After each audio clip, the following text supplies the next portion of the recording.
পঞ্চম টেস্টে কি বাদ পড়তে পারে টিম ইন্ডিয়া থেকে ঋষভ পান্ত? এমনটাই কিন্তু জল্পনা কল্পনা উঠছে, কারণ টানা ব্যর্থতা এবার ইন্ডিয়ান টিমে পান্তকে নিয়ে একটা বিরক্ততা তৈরি হচ্ছে। বিরক্ত হচ্ছেন রোহিত শর্মা। দায়িত্ব জ্ঞানহীন হওয়ার তার উপর এবার আস্থা হারাচ্ছে রোহিত শর্মা। আরো বিস্তারিত জানবো, টেলিফোন লাইনে এই মুহূর্তে যুক্ত হয়ে গেছে ক্রীড়া সাংবাদিক বিপ্লব চন্দ্র। বিপ্লব দা, আচ্ছা, দেখা গেছে যে টানা ব্যর্থতায় পান্তকে নিয়ে এক প্রকার বিরক্ত টিম ইন্ডিয়া। তবে এই মুহূর্তে কি জানতে পারছো, পঞ্চম টেস্টে তালিকা থেকে কি বাদ পড়তে পারে ঋষভ পান্ত? কি বলবে? দেখো, ঋষভ পান্ত নিয়ে যে ইয়েটা উঠেছে বা সমালোচনার ঝড় উঠতে শুরু করেছে, সেই জায়গায় যদি বলা যায় যে রোহিত শর্মা বিরক্ত প্রকাশ করেছেন, আমি সেই জায়গায় বলবো যে রোহিত শর্মার বিগত যদি দেখা যায় যে 4টি টেস্ট অনুষ্ঠিত হয়েছে এবং 4টি টেস্টের 8টি ইনিংসে রোহিতের মোট টোটাল রান 31 রান। সেই জায়গায় কিন্তু রোহিত শর্মা কিন্তু প্রচন্ড চাপে রয়েছে। অন্যদিকে বিরাট কোহলি চাপে রয়েছে। তার উপর কিন্তু রোহিত শর্মার উপর আরেকটা চাপ যেটা তৈরি হয়েছে, যে রোহিত শর্মার উপর ক্ষোভ প্রকাশ করে কিন্তু ভারতীয় দল থেকে অবসর নিয়েছেন রবিচন্দ্র অশ্বিন।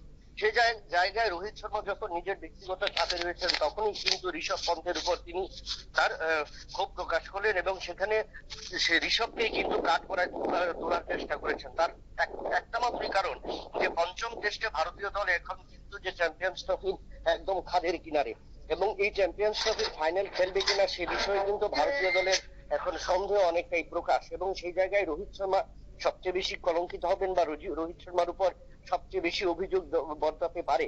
তার কারণ একদিবসীয় বিশ্বকাপেও কিন্তু রোহিত শর্মার নেতৃত্বে ভারতীয় দল হাতছাড়া করেছে ট্রফি। এরপর স্বপ্ন ছিল যে চ্যাম্পিয়ন্স ট্রফি, কিন্তু চ্যাম্পিয়ন্স ট্রফিতে যাওয়ার আগে কিন্তু সেই জায়গা কিন্তু আরো ক্ষীণ হচ্ছে।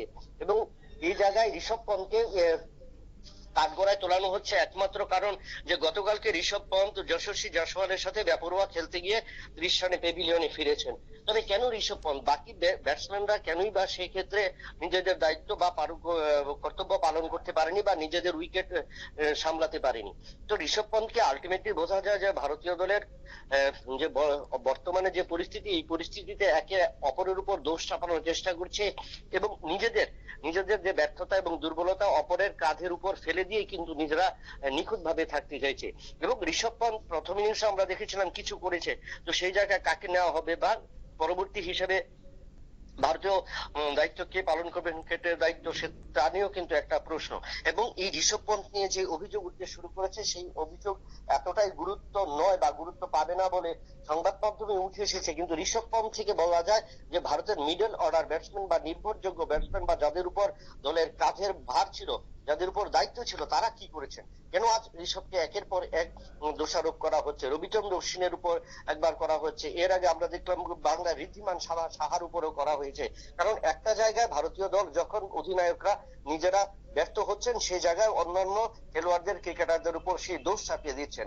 আমার মনে হয় সেই জায়গায় ঋষভ পন্তকে কিন্তু সেই নিশানায় করা হলো এবং যার কারণেই বলা হচ্ছে যে পঞ্চম টেস্টে দলে থাকবেন কিনা সে তা নিয়ে কিন্তু একটা প্রশ্ন। কি মনে হয়, তবে ঋষভ পান্তকে যদি না নেওয়া হয়, তবে সেক্ষেত্রে ঋষভ পান্তের জায়গায় কে আসতে পারেন? দেখো, পরবর্তীতে ভারতীয় এখন উইকেট রক্ষকের বা ভারতীয় যারা 3 খুঁটির পেছনে যারা দাঁড়িয়ে থাকেন, তারা ইতিমধ্যে কিন্তু প্রত্যেকেই রয়েছেন, প্রত্যেক স্বাভাবিক ছন্দে রয়েছেন। এবং সেই জায়গায় একটা টেস্ট, এবং আমার মনে হয় বা যেটা অন্যান্য ক্রিকেটার বা সুনীল গাভাস্কার থেকে অন্যান্যরা কিন্তু সেই জায়গায় বলেছেন যে হঠাৎ করে কিন্তু পঞ্চম টেস্টে যদি মনে করে যে আকাশ কুসুম পরিকল্পনা পরিবর্তন করে নেবে ভারতীয় দল, সেটা কিন্তু কোনোভাবেই সম্ভব নয়। কারণ চ্যাম্পিয়ন্স ট্রফির ফাইনালে খেলতে গেলে ভারতীয় দলকে খুব ক্ষীণ আশা, একদম ছোট আশাতেই থাকতে হবে। কারণ সেখান দিয়ে অস্ট্রেলিয়া চতুর্থ টেস্টে যখন জয়লাভ করেছে, তার কারণে কিন্তু দক্ষিণ আফ্রিকা অলরেডি পৌঁছে গেছে চ্যাম্পিয়ন্স ট্রফির ফাইনালে। তো সেই জায়গায় ভারতীয় দল চ্যাম্পিয়ন্স ট্রফির স্বপ্ন না দেখাই, ফাইনাল খেলার স্বপ্ন না দেখাই ভালো। এবং সেখানে কিন্তু ভারতীয় দল খেলতে গেলে উইকেট রক্ষক নয়, শুধু অন্যান্য দলে পরিবর্তন করা দরকার, যেটা নিয়ে সুনীল গাভাস্কার কিন্তু বরাবরই কিন্তু বলছেন, বা গতকালকেও কিন্তু সুনীল গাভাস্কার তার সাক্ষাৎকারে বলেছেন বা নিজের অভিমত প্রকাশ করেছেন। সেই জায়গায় যশস্বী জয়সওয়ালের প্রশংসা করেছেন বা অন্যান্যরা প্রশংসা যেখানে করেছেন, কিন্তু ঋষভ পন্ত সম্পর্কে কিন্তু একটা বলেনি। তো সেই জায়গায় ভারতীয় বর্তমান যারা উইকেট কিপিং এর দায়িত্ব রয়েছেন ঋষভ ছাড়া, তাদেরকে কিন্তু এই জায়গা আনা প্রয়োজন। এবং সেখানে এখন কাকে নেবে সেটা কিন্তু নির্ভর করবে টিম ইন্ডিয়া। কারণ এখনই কিন্তু বর্তমানে প্রত্যেকেই কিন্তু সিনিয়র টুর্নামেন্ট গুলো যে রয়েছে, ঘরোয়া আসরগুলো, সেই সিনিয়র টুর্নামেন্ট গুলোতে প্রত্যেকে ব্যস্ত রয়েছেন এবং সেই জায়গায় দাঁড়িয়ে আগামী 3রা মার্চ থেকে শুরু হচ্ছে পঞ্চম তথা টেস্ট শেষ, এবং সেই টেস্টের আগে নিজেরা কতটুকু সামলাতে পারবেন জাতীয় স্তরের খেলা এবং আন্তর্জাতিক স্তরের খেলা এবং সামনে চ্যাম্পিয়ন্স ট্রফি। তো সেই জায়গায় যাকে নেওয়া হবে তাকে কতটুকু চান্স দেওয়া হবে বা কতটুকু সুযোগ পাবেন এবং নিজেরা বা কতটুকু সেই অস্ট্রেলিয়ার মাটিতে টাফ উইকেটে কতটা করতে পারবেন সিডনির টেস্টে, সিডনির উইকেটে, সেটা কিন্তু অনেকটা ভাববার বিষয়। তবে পঞ্চম টেস্টে ভারতীয় যদি নতুন উইকেট রক্ষক নেয় সেক্ষেত্রেও কিন্তু ভারতীয় দল আরো বেশি চাপে পড়বে, কারণ তাদের সেই ছন্দপতন বা নতুন করে যে ধরনের তালমিল গঠন করা সেটাও কিন্তু অনেকটাই কঠিন হবে নতুন উইকেট রক্ষকদের। তবে সেক্ষেত্রে কাকে নেবে এখন পর্যন্ত টিম ইন্ডিয়া অবশ্য কিছু বলেনি। তবে সিনিয়র ক্রিকেটে যারা ব্যস্ত রয়েছেন প্রত্যেকটি জাতীয় আসরে এখান থেকে এখন যাকে বাছাই করা হবে তাকেই কিন্তু নেওয়া হবে ভারতীয় দলে। একদমই ধন্যবাদ বিপ্লব দা। অর্থাৎ টানা ব্যর্থতায় পান্তকে নিয়ে কিন্তু এবার চিন্তায় রয়েছে রোহিত শিবির। তবে পঞ্চম টেস্টে কি পান্ত থাকবে নাকি তার জায়গায় অন্য কোনো নতুন মুখ দেখা যাবে, কি রয়েছে এই নয়া রণকৌশল, তার দিকেও নজর থাকছে। তবে এই মুহূর্তে নিয়ে নিচ্ছে ছোট্ট একটি বিজ্ঞাপন বিরতি।